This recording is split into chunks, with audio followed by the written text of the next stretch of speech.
संत रामपाल जी महाराज एक ऐसे महान संत जिन्होंने अपनी सतभक्ति, तत्व ज्ञान, करुणा और सेवा के बल पर समाज में नई मिसाल कायम की है। संत रामपाल जी महाराज की अगुवाई में उनके सभी सतलोक आश्रमों से समाज कल्याण के अद्भुत कार्यों ने समाज को सुनहरे भविष्य की एक नई उम्मीद दिखाई है। संत रामपाल जी महाराज से नाम दीक्षा लेने के बाद लाखों लोगों की लाइलाज बीमारियां जैसे कैंसर, एड्स आदि ठीक हुई। संत जी के ज्ञान से प्रेरित होकर उनके अनुयायियों ने लाखों यूनिट रक्तदान किया। संत जी ने लाखों बहन बेटियों का दहेज मुक्त विवाह करवाया।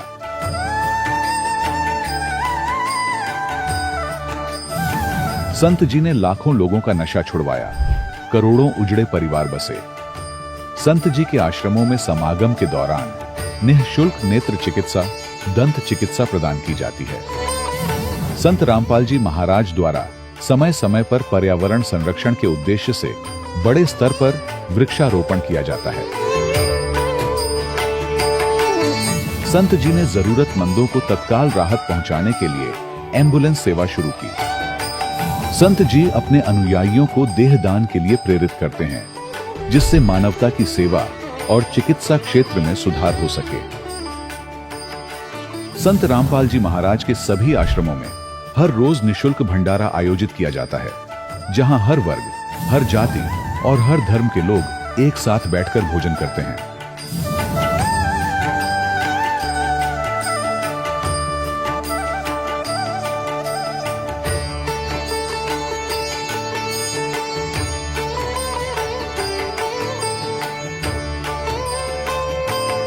संत रामपाल जी महाराज के आश्रम में हजारों बुजुर्गों को सम्मान और प्यार के साथ जीवन जीने का अवसर मिलता है।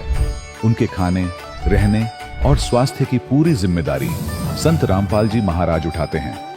अनाथ बच्चों के लिए संत रामपाल जी महाराज के सभी आश्रम किसी वरदान से कम नहीं। यहाँ उन्हें शिक्षा, संस्कार और भविष्य के लिए बेहतर अवसर प्रदान किए जाते हैं। चाहे बाढ़ हो, भूकंप या महामारी, संत रामपाल जी महाराज और उनके अनुयायी हमेशा ही जरूरतमंदों के लिए सबसे आगे खड़े रहते हैं। कोविड महामारी के दौरान संत रामपाल जी महाराज के आश्रमों से करोड़ों लोगों के लिए भोजन, दवाइयां और जीवन रक्षक सामग्रियां उपलब्ध कराई गई। चाहे गरीब की मदद हो या किसी शोषित और पीड़ित वर्ग के हक और सम्मान की लड़ाई, संत रामपाल जी महाराज ने हमेशा ही उनकी दबी आवाज को सरकारों तक पहुंचाया है और उन्हें उचित न्याय दिलवाने में अहम भूमिका अदा की है। समाज में आध्यात्मिक और सामाजिक मूल्यों के प्रति जागरूकता लाने में संत रामपाल जी महाराज हर कदम पर मानवता के सच्चे सेवक साबित हुए हैं। संत रामपाल जी महाराज का जीवन हमें सिखाता है कि सच्ची सेवा वही है जो निस्वार्थ भाव से की जाए। आइए हम भी इस महान सेवा के कार्य में इस महान संत से जुड़ें और संत रामपाल जी महाराज से नाम दीक्षा लेकर अपने जीवन को धन्य बनाएं।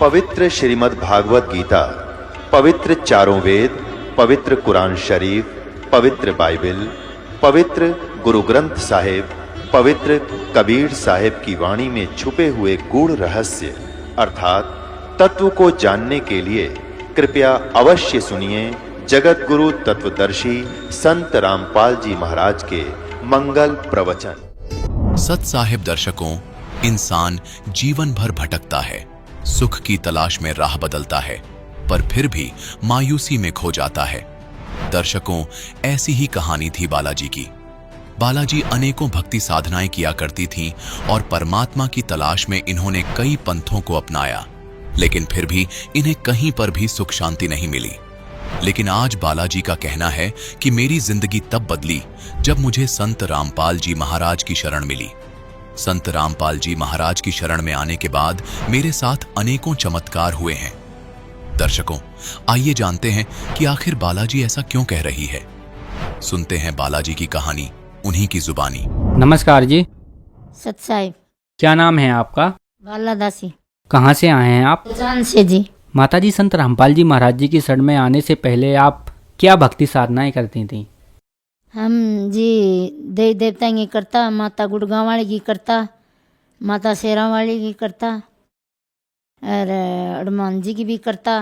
घर में बोके कर बूढ़ा बुजुर्ग भी करता, पहली वे अपना उपासना करता। हमें गुड़गांव में जानता, गड्डी मासर जानता, मार्ग पर जानता। इस तरह जुड़ूला बच्चा लड़का हो जाता जी, बड़ा जुड़ूला तरण के बड़े चालो। इन सभी साधनाओं से आपको क्या लाभ प्राप्त हुए? कोई लाभ ही आनी थी। मैं इतने परेशान थे हद ज़्यादा। वो कह धर्म भी हमें इस मसीह वो अपना धर्म भी बदल दिया था हमें। 3 साल बैठा रहा ऐसा मसीह का, बट कोई लाभ को नहीं होयो माने। बड़े बे कह दूसरे चिकन बे पास्टर आनता घर में अपने सत्संग करने, तो बेनू का भाई उपास रखो का, एतवार ने उपास रखो का, जिद व्रत भाई व्रत करे करो का। जो पास्टर जो उपासना करता जी जो बंग रहे सत्संग हों तो बोले बैठे ही व्रत जो को भाई पास्टर नहीं आवे, बैठे ही सब ने नाम रखना बेना ने, बंगे घरे रोटी बनेगी, बैठे ही भाई व्रत खुलागा का। तो बंगे घरे अपना ओडांग था जिद चिकन की सब्जी बना रखी। हम खाते कौन नहीं आनी, मारे ये ऐसी चीज़ कौन खाता नहीं। जिद बड़े मैं व्रत रख जो चिकन है ये सब्जी थी, कहियो भैया सब्जी खाओ गई उरे रोटी खाओगा। जिद यो व्रत खुला गो तो खुआ दी। जदों बाद में बंगर रोटी खा गई, बात चिकन की सब्जी नहीं। जदों मन गिलानी होगी मोली ओ किसो नाम है, ओ किसो नाम है, वो तो पापी तो फेर ही हुए, पाप ही हुए।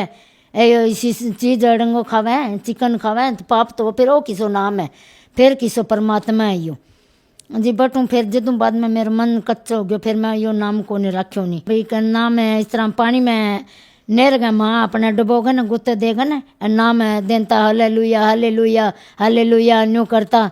इसको स्वीकार करो, इसको बहन को छुओ, इसको नाम मैं इस तरह न्यू करता भाई पास्टर। इसको भाई नाम दो, इसको भाई आपके खून से धो लो, इसके खून से रंग लो, इस तरह के कुकर करता भाई पास्टर। इस तरह न्यू करके न बोलता। हाँ जी। फिर मैं 3 साल बाद में फिर मत पीछा हटी, मत कौन ले वो नाम।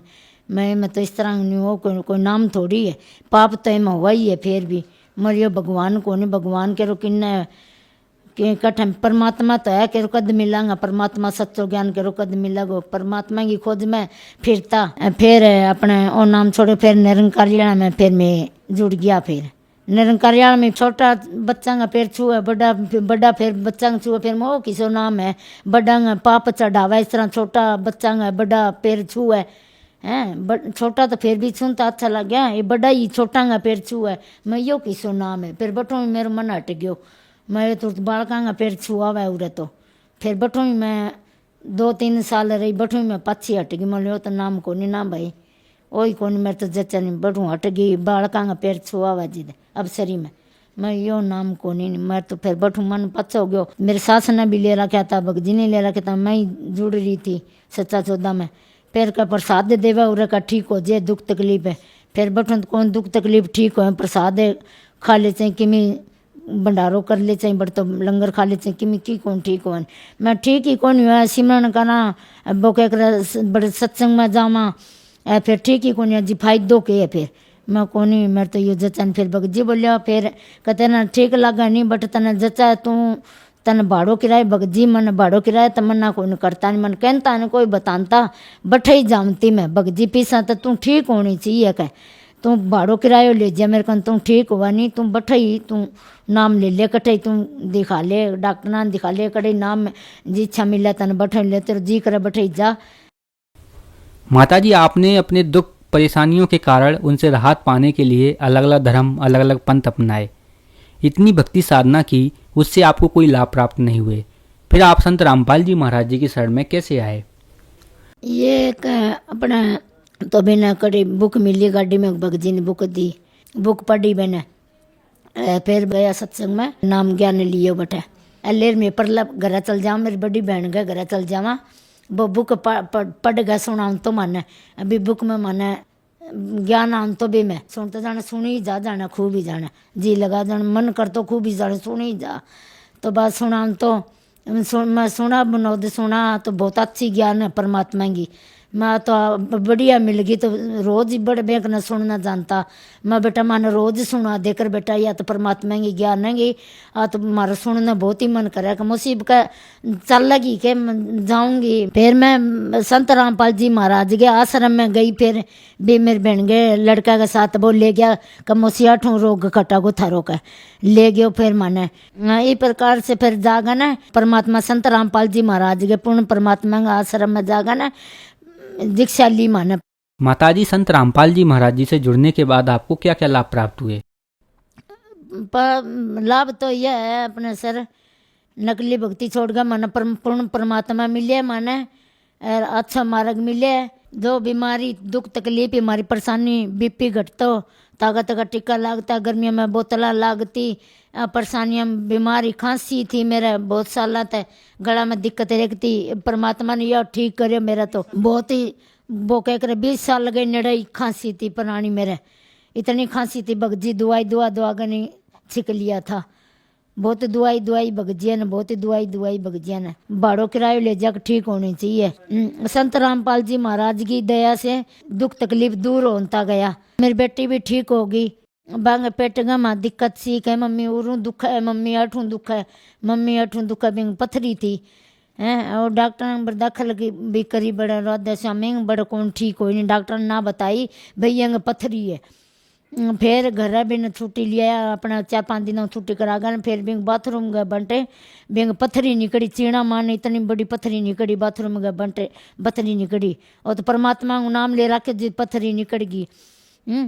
मेरी बेटी नाम लेने के बाद में मेरी बेटी होशियार होगी, मेरी बेटी ताज़ा मोटी होगी, तुसरो सुंदरस होगी मेरी बेटी, नहीं तो इसी लीकड़ा वर्गी थी मेरी बेटी, गोचा वर्गी है न, गोचा में जान हुआ तो बे में जान हुआ। संत रामपाल जी महाराज पूर्ण परमात्मा के देह से मेरी बेटी ठीक है। जो दर्शक आज आपको टीवी पर देख रहे हैं वह भी उन पंथों से जुड़े हुए हैं, अलग अलग अपने धर्म मजहब अपनाते हैं, इधर उधर भटक रहे हैं, तो आप उन लोगों को क्या संदेश देना चाहते हैं? संदेश तो मैं कह दूँ, संदेश तो परमात्मा देवे, मैं तो विनती या कर सकूँ परमात्मा, जो भी कोई बहन भाई नकली संतां का पसरी है, कोई दे देता पसरी है, इस तरह आज मैं सुंदर सा परमात्मा संत रामपाल जी महाराज के शरण में आ गए, तो आप नकली भक्ति नकली उपासना देवी देवता छोड़ गए, नकली गुरुआंगी छोड़ गए न, परमात्मा संत रामपाल जी महाराज पूर्ण परमात्मा है, सच्चा ज्ञान देवे, सच्ची भक्ति देवे परमात्मा। कोई सुने तो कोई बहन भाई नकली संतांग पसरी है, तो चैनल पर पीली पट्टी पर फोन नंबर आते हैं, फोन नंबर पर अपने फोन मिलागन, फोन नंबर जो भी कनक नेड़े नेड़े सेंटर अपने आश्रम है, सेंटर है, बड़ा अपने फोन करो, आश्रम में फोन अपना नाम लो, नाम लेगा अपना कल्याण कराओ। आपका बहुत बहुत धन्यवाद। सत्साई दर्शकों, अभी आपने सुने संत रामपाल जी महाराज से दीक्षा प्राप्त करके सुखी हुए भक्त के अनुभव।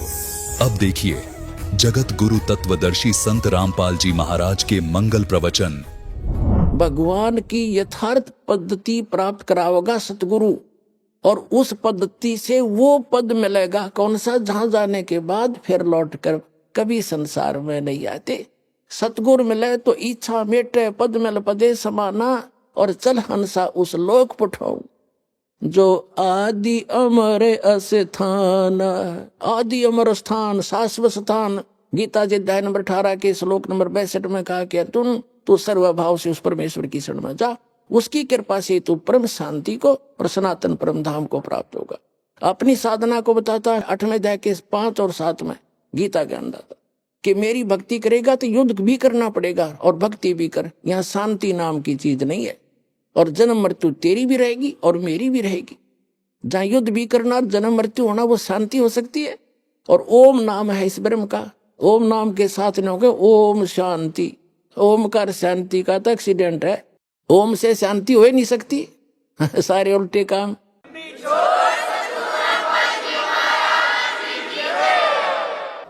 तो यहां बताते हैं कि चल हंसा उस लोक पठाऊं जो आदि अमरस्थाना, और चार मुक्ति जहां चंपी करती। यहाँ की चार मुक्ति हैं जिनको तुम प्राप्ति के लिए संखों पता नहीं हजारों वर्षों तक बैठे रहे, और फिर भी वो तुम्हारी चारों मुक्ति का सुख भी समाप्त होता है हमारे स्वर्ग लोक में, ब्रह्म लोक में। और कहते हैं हम आपको ले जाएंगे साधना से, जहां आप जाओगे वहां चार मुक्ति जहां चंपी करती, सदा के लिए वो सुख आपके चरणों में रहेगा। चार मुक्ति जहां चंपी करती, माया होरी दासी, और दास गरीब अभय पद पर से वो मिले कबीर राम अविनाशी। धन्य है आपके माता पिता जिनसे जन्म हुआ, लख बर सूरा जूझ ही लख बर सावत दे, लख बर यति जहान में तब सतगुरु शरणा ले। तो पुण्यात्माओं, आप ऐसे पुण्य कर्मी प्राणी हो, युगों युगों से आप बहुत ही परमात्मा के निकट रहे हो, लेकिन हम पार नहीं हो पाए क्योंकि हम भगवान को पहचान नहीं पाए, तत्व ज्ञान हम समझ नहीं सके। यहाँ का सबसे बड़ा जाल काल का ये है कि जिस भी जीव को, मानव शरीरधारी प्राणी को जरा सा भी कोई यहाँ की ये नकली सुविधा उपलब्ध है, उसको परमात्मा की कति आवश्यकता महसूस नहीं होती। और जो महादुखी हैं वो परमात्मा के लिए भटकते हैं, तो काल न ये नकली संत, नकली दूत, ये ठग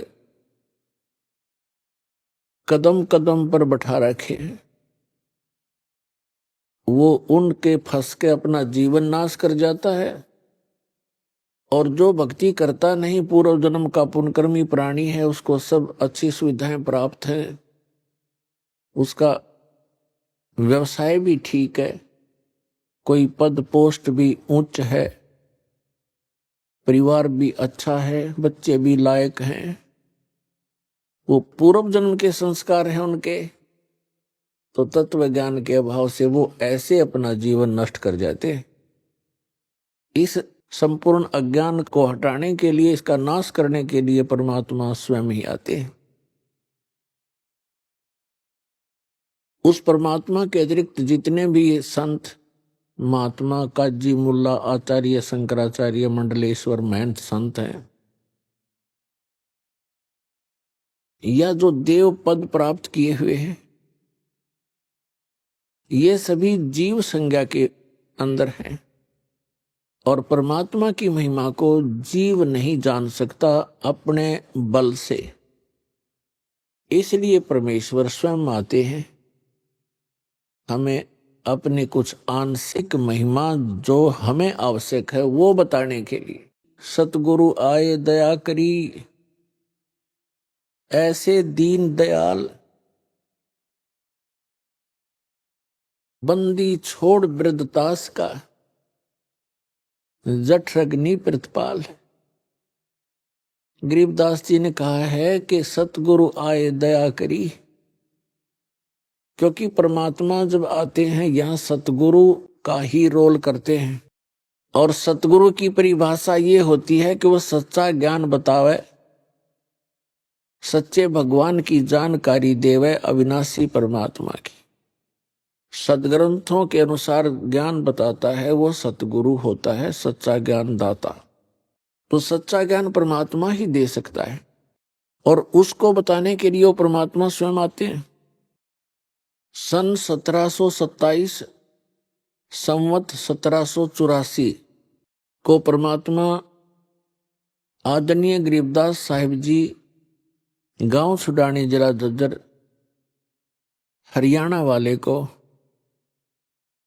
आकर के खेतों में मिले थे, जंगल में जहां वो गव्वें चरा रहे थे। उसमें उनकी आयु 10 वर्ष की थी। सन 1717 में, संवत 1774 में आदरणीय गरीबदास साहिब जी का जन्म हुआ था, गांव छुडानी, जिला झज्जर, हरियाणा में। जब वो 10 वर्ष के हुए, अपने ही खेतों में अपनी ही गौओं को चारा चराने के लिए जंगल में लेकर गए हुए थे। साथ में अन्य 10-12 पाली गवाले उनके साथ सहयोगी थे और कुछ अन्य गांव के व्यक्ति अपनी गौओं को उन्हीं गरीबदास जी के ही जंगल में, खेतों में चराने के लिए लेकर गए हुए थे। क्योंकि आदरणीय गरीबदास साहिब जी वैसे तो गांव करौथा के रहने वाले थे, लेकिन इनके कोई मामा नहीं थे, इनकी माता श्री के कोई भाई नहीं था। इसलिए गरीबदास साहिब जी के पूज्य पिताजी श्री बलराम जी धनखड़ अपनी ससुराल छुडानी में वहां रहने लग गए थे। वहीं जाने के बाद आदरणीय गरीबदास साहिब जी का जन्म हुआ था। दिन के 10 बजे थे। वो परमात्मा जो लीला करते हैं, वो लीला करते ही ऐसी हैं और इसके गवाह चारों वेद हैं। ऋग्वेद मंडल नंबर 9 और सूक्त नंबर 86 के मंत्र नंबर 26 और 27 में, ऋग्वेद मंडल नंबर 9 सूक्त 82 के मंत्र 1, 2, 3 में, ऋग्वेद मंडल नंबर 9 सूक्त 54 मंत्र 3 में, ऋग्वेद मंडल नंबर 9 सूक्त 20 मंत्र 1 में, ऋग्वेद मंडल नंबर 9 सूक्त 94 के मंत्र 1 में, ऋग्वेद मंडल नंबर 9 सूक्त 95 के मंत्र नंबर 2 में, ऋग्वेद मंडल नंबर 9 सूक्त 1 मंत्र 9 में, ऋग्वेद मंडल नंबर 9 सूक्त 96 के 96 के 16 से लेकर 20 मंत्र में ये स्पष्ट किया हुआ वेदों में कि वो परमात्मा ऊपर के लोक में रहता है, सतलोक में रहता है, अविनाशी स्थान के तीसरे पृष्ठ पर विराजमान है, वहां बैठा है सभी लोकों के ऊपर, और वहां से गति करके आता है, अच्छी आत्माओं को मिलता है और उनको उपदेश करने की इच्छा से वो कबीर देव नाम है उस परम पिता का, कबीर देव, हम उसे कबीर साहब बोलते हैं। तो उसी अपने गुण अनुसार जो वेद गवाही देते हैं, तो पुण्यात्मा हम वेदों को सत्य मानते हैं। सभी किसी भी, वैसे तो विश्व के अंदर किसी भी व्यक्ति से आप पूछोगे कि वेद एक सत्य वस्तु है, सत्य ज्ञान है और परमात्मा की महिमा का गुणगान है। और उस परमेश्वर ने 600 वर्ष पहले आकर के बताया था कि वेद मेरा भेद है, मैं ना मिलूं वेदन के माही, और जौन वेद से मैं मिलूं ये वेद जानते नहीं। और वेद 5वां वेद है, सूक्ष्म वेद है, जिसको तत्व ज्ञान कहते हैं। वेद कहो ज्ञान कहो, तो तत्व ज्ञान है वो तत्व वेद है, वो सूक्ष्म वेद है। उस सूक्ष्म वेद के अंदर परमात्मा के पाने की महिमा कंप्लीटली लिखी हुई है। और इन 4 वेदों के अंदर महिमा तो परमात्मा की है, लेकिन उसके पाने की विधि नहीं है, वो सत साधना उनमें वर्णित नहीं है। तो इस प्रकार वो परमात्मा अपनी प्यारी आत्माओं को मिलते ही मिलते हैं और उनको तत्व ज्ञान से परिचित कराते हैं। गरीबदास साहिब जी 10 वर्ष के थे, खेतों में अपनी गौवें चरा रहे थे। वहां एक आजकल का मौसम, जैसे आज का मौसम है, दिन के समय में 10 बजे खूब गर्मी सी हो जाती है और सभी गवाले एक जंडी के पेड़ के नीचे बैठकर खाना खा रहे थे। तभी परमात्मा सतलोक से चलकर आए। कहते हैं गरीबदास जी ने बताया है कि एक छिन्न में यहां पर है, एक क्षण में प्रलय पार। वो परमात्मा एक सेकंड के भी कुछ अंश के अंदर यहां विद्यमान हो जाते हैं। एक जिंदा महात्मा का रूप बना करके और रास्ते रास्ते आ रहे हैं, जैसे यात्री किसी दूसरे गांव को जा रहा हो। उस रास्ते के ऊपर ही वो जांडी का पेड़ था। जब महात्मा जी निकट आए तो राम राम कहा। सभी पालियों ने, परमात्मा ने भी उत्तर दिया। पाली खाना खा रहे थे, सभी ग्वाले, उन्होंने कहा महाराज भोजन पालो, आओ बैठो। उनके लिए एक वस्त्र बिछा दिया, चादर बिछा दी। परमात्मा विराजमान हुए, वो तो आए उसी उद्देश्य से थे। वो ना कहते तो भी उन्होंने तो बैठना ही था वहां उनके पास आकर के। वो तो अपने कहते हैं, गोता मारू स्वर्ग में जा बैठूं पाताल, गरीबदास ढूंढता फिरूं अपने हीरे मोती लाल। गरीबदास जी बता रहे हैं, कबीर साहब ने बताया कि अपनी अच्छी आत्माओं को, जो मेरे लाल हैं, मेरे बहुमूल्य प्राणी हैं, जीव हैं, उनको खोजता फिरता हूं। कभी स्वर्ग में जाता हूं, कहीं पाताल में पहुंच जाता हूं, कभी पृथ्वी के ऊपर उनको तत्व ज्ञान से जगाता हूं। तो उन्होंने कहा, परमात्मा ने कहा भी मैं खाना खा के आया हूं अपने गांव से।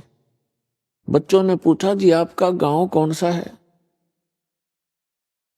क्या नाम है आपके गांव का? परमात्मा ने बताया, मेरे गांव का नाम सतलोक है, सत्यलोक है। कितनी दूरी पर है? तो परमात्मा ने वाणी बोली, 16 शंख पर हमरा तकिया, हम गगन मंडल के जिंदा, हुक्म हिसाबी यहाँ चल आए, काटन काल का फंदा। 16 शंख कोस की दूरी पर हमारा तकिया है, हमारा सिंहासन है, और हम गगन मंडल के अंदर भी घूमने वाले जिंदा महात्मा हैं, यहां नहीं। और हम काल के फंद को काटने के लिए यहां पर इस पृथ्वी पर आए हैं। बच्चों ने सोचा कि होगा कोई 16 कोस दूर पर कोई गांव, क्योंकि पहले इतना एक दूसरे से परिचित लोग नहीं थे, गांव को नहीं जानते थे, दूसरे गांव को, दूर देश के गांव को। तो उन्होंने उस वो टॉपिक छोड़ दिया। फिर कहा, महाराज जी भोजन नहीं खाओगे तो दूध तो पीना ही पड़ेगा। परमेश्वर ने कहा, भाई दूध पिलाना चाहते हो तो बच्चों, मैं कंवारी गाय का दूध पीता हूं। जो बड़े बड़े पाली थे उन्होंने कहा कि बाबा जी तेरी नीत ठीक को नहीं, मजाक कर रहे हो आप हमारे साथ, कंवारी गाय कभी दूध देती है? परमात्मा ने कहा, देख लो भाई, दूध पिलाना है तो कंवारी गाय का पिया करूं मैं। तो गरीबदास जी खड़े हुए, उनकी एक प्रिय बछिया थी, 1.5 वर्ष की लगभग, दूध पीना मां का छोड़ रखा था, अभी तक वो गर्भ धारण नहीं किया था। उसको कंवारी बछिया कहते हैं। उसको पकड़ कर लाए, गले में रस्सी बांध रखी थी अपनी बछिया के, अल्लाह के खड़ी कर दी। कहा, भगवान हे महाराज जी, इसको दूध कैसे देगी, इसका बच्चा भी नहीं है। तो परमात्मा ने कहा कि एक पात्र लाओ। तो वो पात्र लाए, अपना जो मटका था छोटा सा 5-4 किलो का छोटा सा, उसको बरोला बोले, मिट्टी का, उसको धो मांज रखा था, साफ कर दिया, और कहा इसके थनों के नीचे रख भाई, अभी दूध देवे गया तुम्हारे सामने। अब गरीबदास जी उस पात्र को, उस मिट्टी के छोटे से मटके को पकड़ कर बैठ गए। जैसे दूध निकालते हैं, नीचे रख लेते हैं बाल्टी को। परमात्मा खड़े हुए, बछिया के कमर पर आशीर्वाद भरा हाथ रखा। लंबे लंबे सतन हो गए, 3-3, 4-4 इंच के, और दूध की धार बंध गई। वो पात्र भरते ही अपने आप बंद हो गया। बोलो सतगुरुदेव।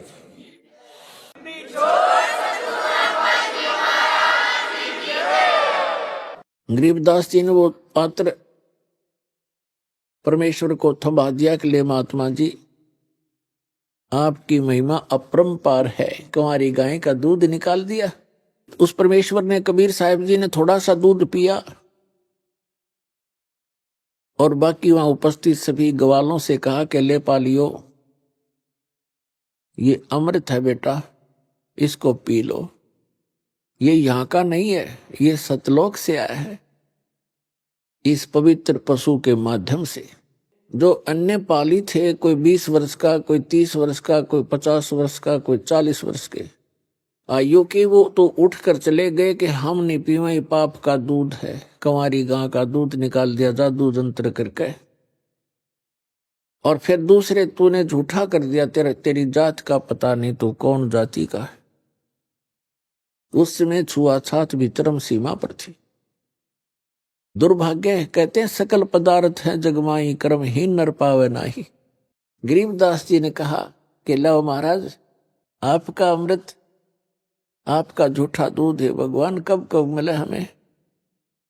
और जितना पीना था वो पी लिया।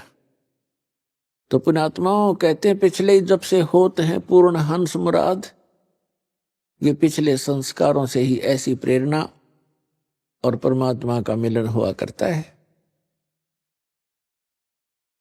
फिर परमात्मा जिस उद्देश्य को लेकर आए थे, 10 वर्ष के बालक को लगे ज्ञान समझाने, सृष्टि रचना सुनाई और कहा, बच्चों तुम सभी सतलोक में थे और आप यहां इस काल के जाल में फंसे हुए हो। गरीबदास जी ने कहा कि हे भगवान, वहां ऐसा स्थान बता रहे हो आप कि कभी मृत्यु नहीं होती, वृद्ध अवस्था नहीं होती, और वहां कभी सूखा नहीं गिरता।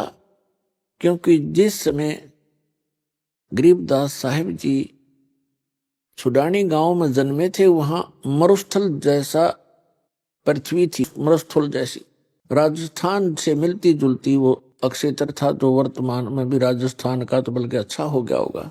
और वहां हर एक चीज का अभाव रहता था।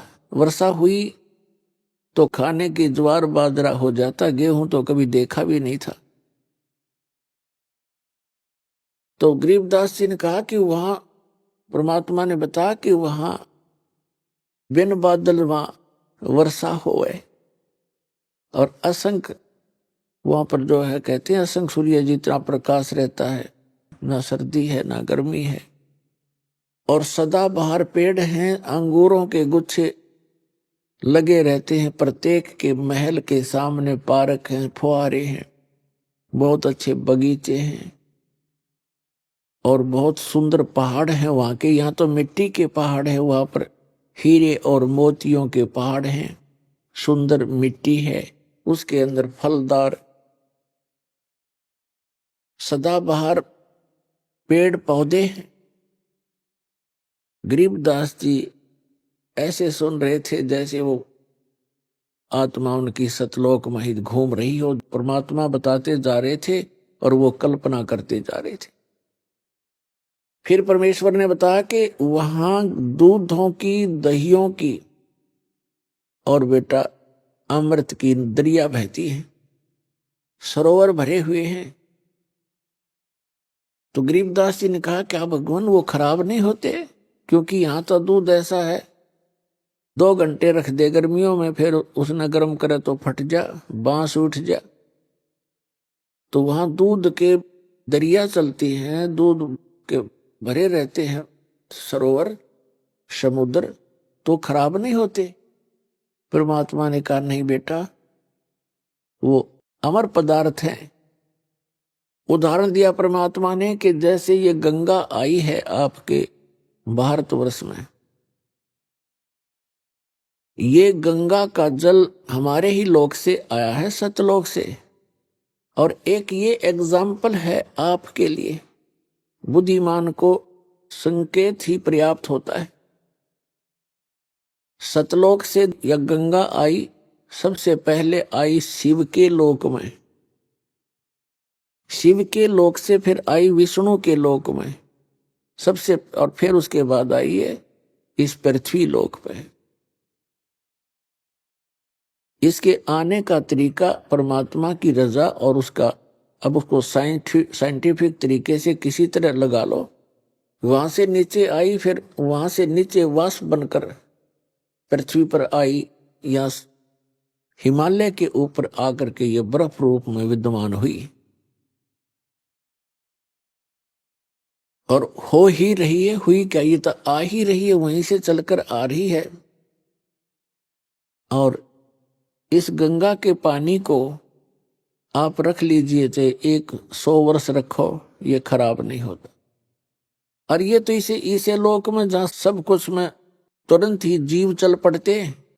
ये कितना सुंदर शरीर है, मृत्यु के उपरांत 2 दिन इसका अंतिम संस्कार ना करो, इसमें जीव पड़ जाएंगे सारे में।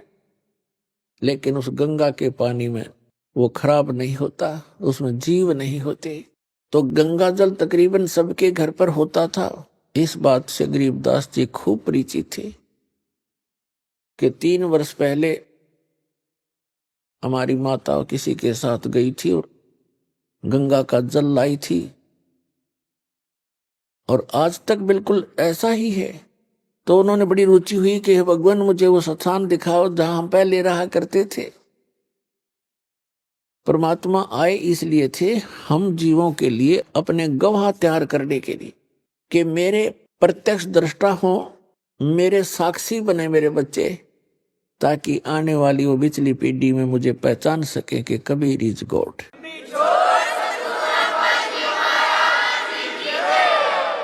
तो परमात्मा उनको सतलोक में लेकर गए, अपनी प्यारी आत्मा गरीबदास साहिब जी को। शरीर नीचे रह गया, आत्मा सूक्ष्म शरीर, फिर कारण शरीर, सब फिर वहां जाकर के उसका अपना ओरिजिनल शरीर जो वह हमारा था, उसमें वो मानव शरीर सदृश ही है, लेकिन उसका पूरी बॉडी का 16 सूर्य जितना प्रकाश है।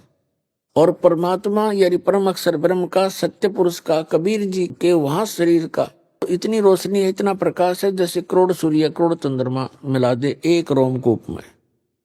तो परमात्मा भी मनुष्य जैसा ही है, लेकिन सामर्थ्य में अंतर बहुत है, शक्ति में बहुत अंतर है। तो इस प्रकार गरीबदास जी को परमात्मा ऊपर लेकर गए, ब्रह्मा विष्णु महेश का लोक दिखाया, धर्मराज का लोक दिखाया, ये नकली सतलोक दिखाए, और यहाँ के ये स्वर्ग लोक दिखाए, नरक लोक दिखाए, इंद्र का लोक दिखाया। सभी ऊपर को लेकर गए, जहाँ काल रहता है वो स्थान दिखाया, और 11वां द्वार पार करके अक्षर पुरुष के लोक में प्रवेश किया। फिर 12वां द्वार पार करके सतलोक के अंदर प्रवेश हुए, भंवर गुफा के पार करके ऊपर पहुंच के जब परमात्मा जाकर के अपने ही दूसरे स्वरूप पर चवर करने लगे, क्योंकि परमात्मा में एक शक्ति होती है, एक सिद्धि होती है, एक सिद्धि जो बहुचोले धार है। तो परमात्मा अन्य रूप बनाकर नीचे आते हैं और एक रूप में सिंहासन पर वहां विराजमान होते हैं। जो सिंहासन के ऊपर राजा के समान मुकुट पहने हुए, छत्र के नीचे बहुत बड़े गुंबज के अंदर परमात्मा वहां बैठे थे सिंहासन पर। उनके एक रोम में करोड़ सूर्य मिला दे करोड़ चंद्रमा, इतनी रोशनी थी उस परम पिता की। और नीचे से जो जिंदा महात्मा के रूप में वही परमात्मा अपना अन्य रूप धारण करके गए थे, अन्य वेश में, वो जिंदा महात्मा का रूप था। जिंदा कैसे होते हैं? मुसलमानों के अंदर जिंदा महात्मा होते हैं, काला टोप पहनते हैं छोटे से वाला, एक काला ही ओवर कोट पहनते हैं घुटनों से भी नीचे तक, पिंडलियों तक का, और एक कच्छा पहनते हैं घुटनों तक का। ऐसी वेशभूषा वाले को जिंदा महात्मा कहते हैं। जैसे कोई गिरी है, पुरी है, उनकी पहचान अलग है, कोई वैष्णव साधु है उसकी अलग पहचान है, ऐसे जिंदा महात्मा के रूप का अलग पहचान है। तो वहां परमात्मा ने जाकर के एक चंवर रखा था। कबीर परमात्मा जो नीचे से गए थे, वो चंवर उठाकर उस सच्चे दरबार से और अपने ही दूसरे रूप जो सिंहासन पर विराजमान थे डबल रोल करने लगे, उनके ऊपर चंवर करने लगे ऐसे। अब गरीबदास जी सोच रहे हैं, देख रहे हैं कि भी भगवान तो ये है जिसके ऊपर बाबा जी चंवर कर रहे हैं, और कितने सुंदर है, कैसा नूर है, ऐसा प्रकाश कभी देखा नहीं। और यहाँ का लोक है भगवान, वहां तो मन चकित हो जाता है। तो गरीबदास जी इतना सोच ही रहे थे कि भगवान तो ये है, और कितना सुंदर लोक यहाँ का, देखते भी मन नहीं भर रहा है, आत्मा तृप्त नहीं हो रही है। कभी उस सुंदर मनोहर लोक को, द्वीप को देख रहे हैं, वहां के नजारा देख रहे हैं, कभी परमात्मा के चेहरे को देख रहे हैं जैसे बालक देखा करते हैं। फिर मन में सोचने लगे कि ये नीचे से जो महात्मा आए हैं ये इस भगवान के कोई सेवक होंगे, नौकर नाकर हैं, ये सर्वेंट होंगे इसके। इतना सोच ही रहे थे, वो असंख्य ब्रह्मांड के सिंहासन पर विराजमान दो तेजों में रूप था भगवान का, वो खड़ा हुआ और ऐसे प्रार्थना करके कहा, विराजिए भगवान। जिंदा महात्मा के रूप में मालिक उसमें बैठ के असंख्य ब्रह्मांड के सिंहासन पर, और वो तेजों में शरीर जो खड़ा होकर के चंवर लेकर के जिंदा महात्मा जो सिंहासन पर विराजमान थे चंवर करने लगे।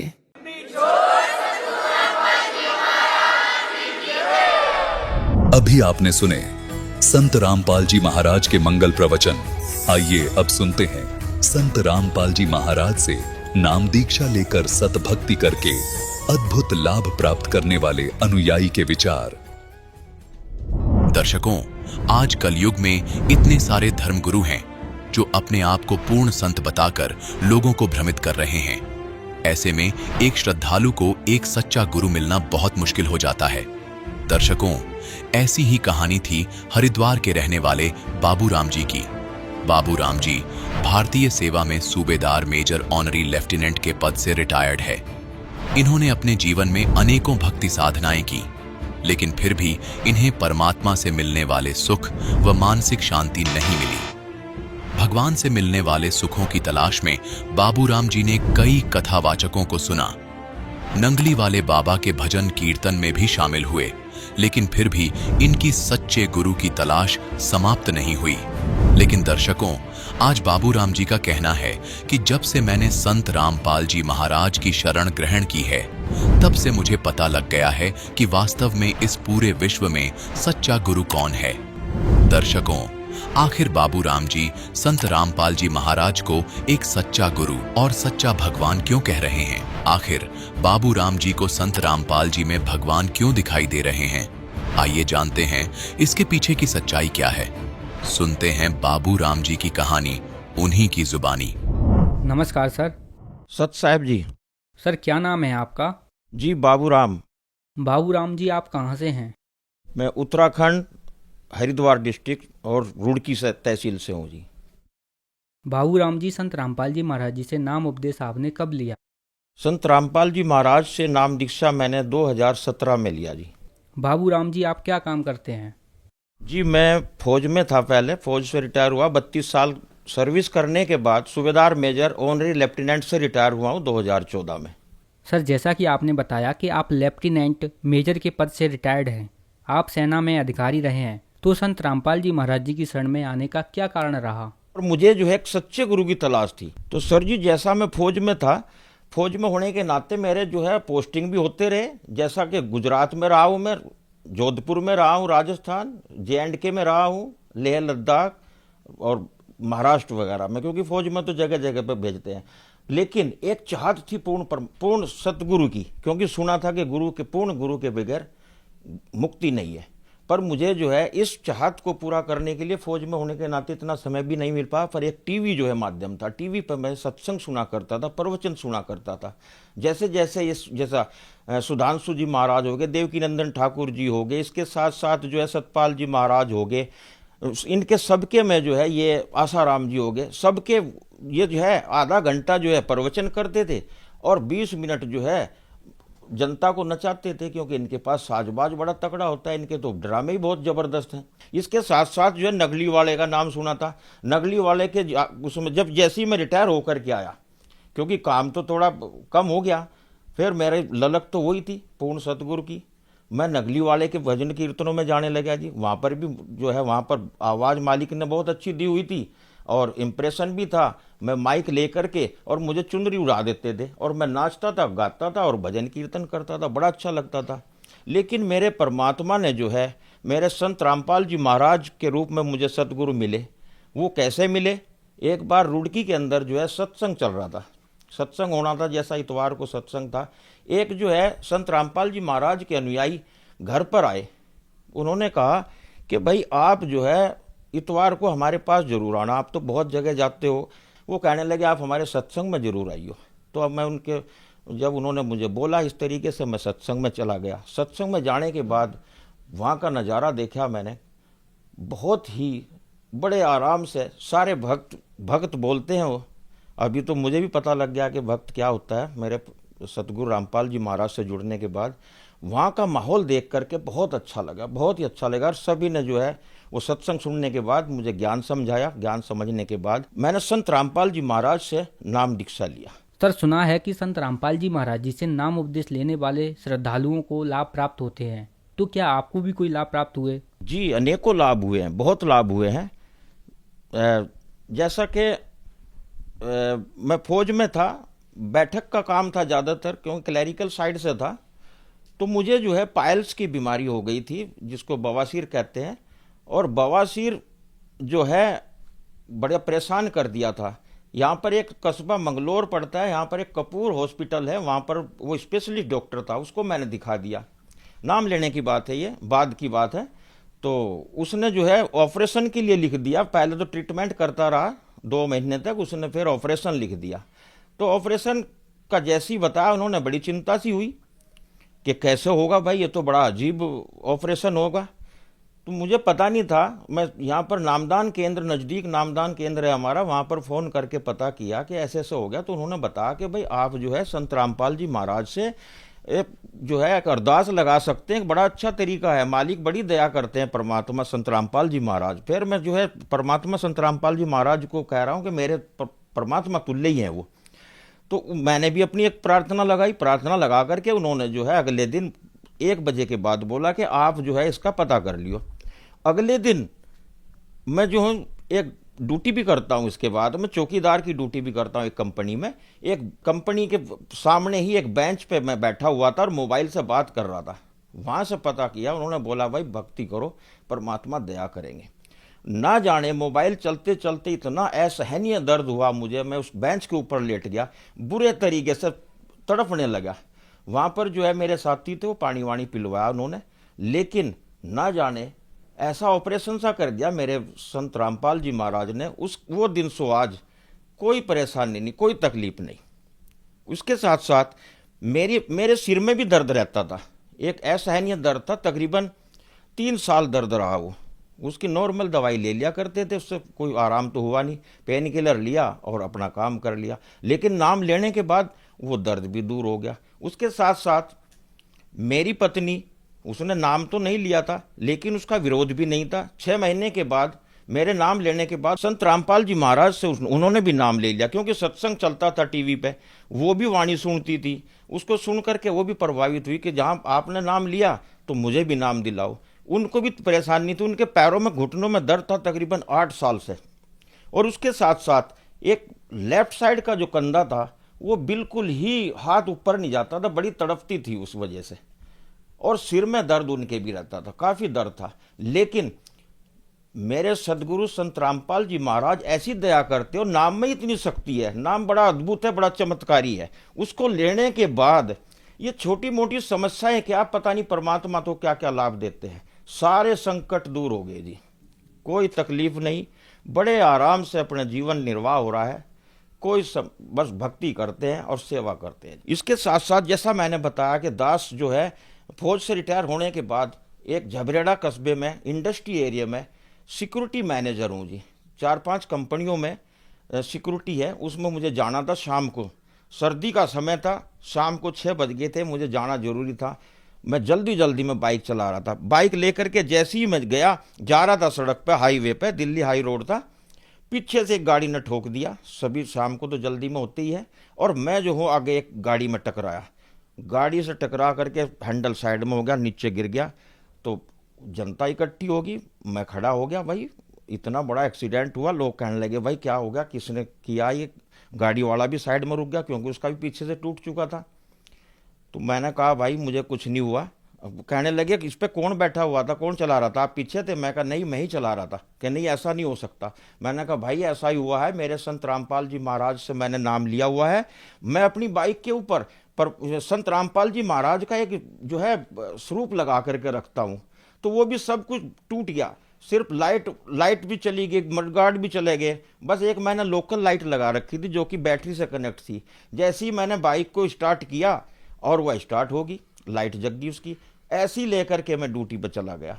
शाम को जैसे ही मैं ड्यूटी पर पहुंचा तो वहाँ पर भी पूरा स्टाफ, हमारा सिक्योरिटी स्टाफ परेशान हो गया, भाई ये कैसे हो गया, आपको दवाई सवाई करानी चाहिए। मैंने कहा दवाई की ज़रूरत नहीं है, मैं ड्यूटी पर आ गया हूँ, सुबह को मैं जाऊँगा। सुबह 4 बजे जैसे ही मैं घर पर आया, चुपचाप बाइक खड़ी कर दी और मैं सो गया। घर वालों ने जब बाइक देखी तो उनका तो होश खराब हो गया कि ये क्या हो गया, बाइक को कौन तोड़ गया। तब मुझे उठाया, तब पता लगा। लेकिन भाई मेरे संत रामपाल जी महाराज ने ऐसी दया करी, ऐसे ऐसे ऐसे चमत्कार करते हैं कि हैरान हो जाता है आदमी कि क्या ऐसा भी हो सकता है। बड़े लाभ मिले परमात्मा संत रामपाल जी महाराज की शरण में आने के बाद। सर क्या आप नशा भी करते थे? जी हाँ, ये बात मैं बताना भूल गया, नशा भी करता था। फौज में होने के नाते मांस भी खाने लगा था, दारू भी पीता था, बियर वगैरह भी पीता था। लेकिन संत रामपाल जी महाराज की शरण में आने के बाद, क्योंकि मर्यादा ही ऐसी है उनकी और उनमें नाम में इतनी शक्ति है, ना नशा क्या, सब जो है ऐसे विकार सारे समाप्त हो गए। नशा करना क्या, हाथ भी नहीं लगा सकता हमारा जो नाम लिया हुआ अनुयायी। तो क्या आपका भी नशा छूटा संत रामपाल जी महाराज जी से नाम उपदेश लेने के बाद? बिल्कुल पूर्ण रूप से जो है नशा छूट गया। बड़ी घृणा हो गई है इस चीज से। अगर कोई नशा करता भी है उसको मैं यही पूछता हूँ, भाई कोई एक लाभ तो बता दो, कोई एक लाभ बताओ। इसका कोई लाभ है ही नहीं, बता नहीं सकते। बस फैशन में दुनिया जो है सिगरेट पी रही, बीड़ी पी रही, तंबाकू खा रही, कितना खर्चा करते हैं। आप आर्मी से सूबेदार, मेजर, लेफ्टिनेंट रहे हैं, तो सर आप एक एजुकेटेड पर्सन भी हैं। आज भारत के बहुत सारे संत हैं और संत रामपाल जी महाराज जी भी एक संत हैं। आप एक धार्मिक नगरी में रहते हैं, आप हरिद्वार से भी हैं, तो इन चीज़ों को छोड़कर आपने संत रामपाल जी महाराज जी को ही क्यों चुना? संत रामपाल जी महाराज का ऐसा ज्ञान है कि हमारे सभी ग्रंथों से प्रमाणित ज्ञान है। गुरु जी हमारे जब सत्संग चलता है ना, उस सत्संग में एक एक लाइन जो है उंगली रख रख करके दिखाते हैं कि बच्चों ये देखो क्या लिखा है। और हमको क्या बताया जा रहा था, हमको तो पूरे ग्रंथों के खिलाफ ही, विरुद्ध ही बताया जा रहा था। इन्होंने अपनी दुकानें चलाने के लिए, जितने भी धर्म गुरु हैं, इनको दुकानदार ही कहूँगा मैं तो, क्योंकि अभी ज्ञान ही ऐसा मिल गया। परमात्मा ने तो ऐसा प्रमाणित कर दिया हर ग्रंथ में, हर पवित्र ग्रंथ में। गीता जी है, हमारे वेद हैं, कुरान शरीफ हैं, उसके साथ साथ गुरु ग्रंथ साहब हैं, बाइबल्स हैं, सबको खोल खोल करके, जो कभी हम जिंदगी में कभी सुना भी नहीं था, देखा भी नहीं था। और हमारे संत रामपाल जी महाराज इस तरीके से अपना ज्ञान समझाते हैं कि उसके अलावा कोई ज्ञान टिकता ही नहीं। अगर कोई है तो बता दे। सर संत रामपाल जी महाराज जी जो ज्ञान देते हैं वह उनका अपना बनाया हुआ ज्ञान है या वह कहीं से बताते हैं? देखिए, उनका अपना ज्ञान नहीं है, उनको तो परमात्मा ने ऐसा ज्ञान दिया हुआ है कि उनको चेतना किया, उन्होंने तो सदग्रंथों से खोल खोल करके जो है ज्ञान बता दिया है। इसीलिए तो प्रमाणित ज्ञान है और सब जनता जुड़ती जा रही है। इतना सब कुछ होने के बाद भी हमारे जितने पूरे भारत क्या पूरे विश्व में संत रामपाल जी महाराज की शरण में आ रहे हैं, नाम लेकर के, और अपना जो है मोक्ष करा रहे हैं। मोक्ष होगा इसमें, क्योंकि ज्ञान ही ऐसा है, परमात्मा ने हमको बता दिया संत रामपाल जी महाराज ने। इसलिए मैंने संत रामपाल जी महाराज की शरण में आकर के नाम दीक्षा ली। सर जैसे कि आप उत्तराखंड के हरिद्वार से हैं, उत्तराखंड को देवों की भूमि कहा जाता है, यहाँ देवी देवताओं की पूजा ज़्यादा होती है। और संत रामपाल जी महाराज जी के बारे में कहा जाता है कि जो संत रामपाल जी महाराज देवी देवताओं की पूजा छुड़वाते हैं, तो क्या आपने भी जब संत रामपाल जी महाराज जी से नाम उपदेश लिया तो क्या देवी देवताओं की भक्ति छोड़ दी? देखिए, संत रामपाल जी महाराज किसी भी देवी देवता की पूजा नहीं छुड़वाते। वो तो शास्त्रों के अनुकूल, जो शास्त्रों में प्रमाणित जो पूजा पद्धति है, असली पद्धति, उसके माध्यम उसको बताते हैं और उसी से जो है सभी देवी देवताओं का साधना होती है, लाभ मिलता है। सर संत रामपाल जी महाराज जी से नाम उपदेश कैसे प्राप्त कर सकते हैं? संत रामपाल जी महाराज से नाम दीक्षा लेने के लिए बहुत ही सरल कर दिया है परमात्मा संत रामपाल जी महाराज ने, क्योंकि चारों तरफ जो है नामदान केंद्र खुल चुके हैं पूरे विश्व में। और जो है सत्संग चलते हैं, नेशनल चैनल है, उनके ऊपर सत्संग आते हैं, उसमें जो है सत्संग देखिए। सत्संग के दौरान भी उसमें पीली पट्टी आती है, उस पर मोबाइल दिए गए, मोबाइल नंबरों पर मिस कॉल करें या कॉल करें और अपना नज़दीकी नामदान केंद्र का पता करके नामदान दीक्षा लेकर के अपना मोक्ष कराएं और लाभ उठाएं। धन्यवाद सर। सत साहेब। संत रामपाल जी महाराज एक ऐसे महान संत जिन्होंने अपनी सतभक्ति, तत्व ज्ञान, करुणा और सेवा के बल पर समाज में नई मिसाल कायम की है। संत रामपाल जी महाराज की अगुवाई में उनके सभी सतलोक आश्रमों से समाज कल्याण के अद्भुत कार्यों ने समाज को सुनहरे भविष्य की एक नई उम्मीद दिखाई है। संत रामपाल जी महाराज से नाम दीक्षा लेने के बाद लाखों लोगों की लाइलाज बीमारियां जैसे कैंसर, एड्स आदि ठीक हुई। संत जी के ज्ञान से प्रेरित होकर उनके अनुयायियों ने लाखों यूनिट रक्तदान किया। संत जी ने लाखों बहन बेटियों का दहेज मुक्त विवाह करवाया।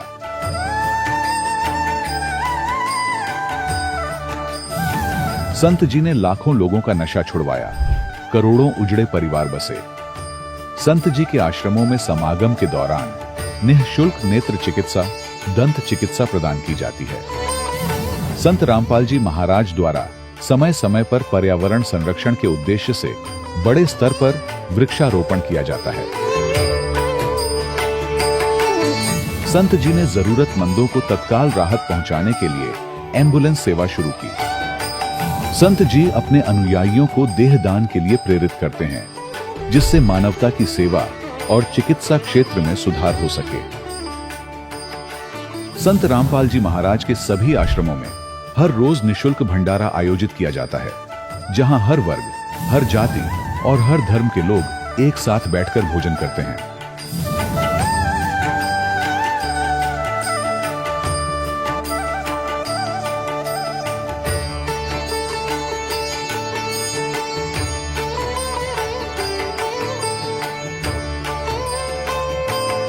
संत रामपाल जी महाराज के आश्रम में हजारों बुजुर्गों को सम्मान और प्यार के साथ जीवन जीने का अवसर मिलता है। उनके खाने, रहने और स्वास्थ्य की पूरी जिम्मेदारी संत रामपाल जी महाराज उठाते हैं। अनाथ बच्चों के लिए संत रामपाल जी महाराज के सभी आश्रम किसी वरदान से कम नहीं। यहाँ उन्हें शिक्षा, संस्कार और भविष्य के लिए बेहतर अवसर प्रदान किए जाते हैं। चाहे बाढ़ हो, भूकंप या महामारी, संत रामपाल जी महाराज और उनके अनुयायी हमेशा ही जरूरतमंदों के लिए सबसे आगे खड़े रहते हैं। कोविड महामारी के दौरान संत रामपाल जी महाराज के आश्रमों से करोड़ों लोगों के लिए भोजन, दवाइयां और जीवन रक्षक सामग्रियां उपलब्ध कराई गई। चाहे गरीब की मदद हो या किसी शोषित और पीड़ित वर्ग के हक और सम्मान की लड़ाई, संत रामपाल जी महाराज ने हमेशा ही उनकी दबी आवाज को सरकारों तक पहुंचाया है और उन्हें उचित न्याय दिलवाने में अहम भूमिका अदा की है। समाज में आध्यात्मिक और सामाजिक मूल्यों के प्रति जागरूकता लाने में संत रामपाल जी महाराज हर कदम पर मानवता के सच्चे सेवक साबित हुए हैं। संत रामपाल जी महाराज का जीवन हमें सिखाता है कि सच्ची सेवा वही है जो निस्वार्थ भाव से की जाए। आइए हम भी इस महान सेवा के कार्य में इस महान संत से जुड़ें और संत रामपाल जी महाराज से नाम दीक्षा लेकर अपने जीवन को धन्य बनाएं।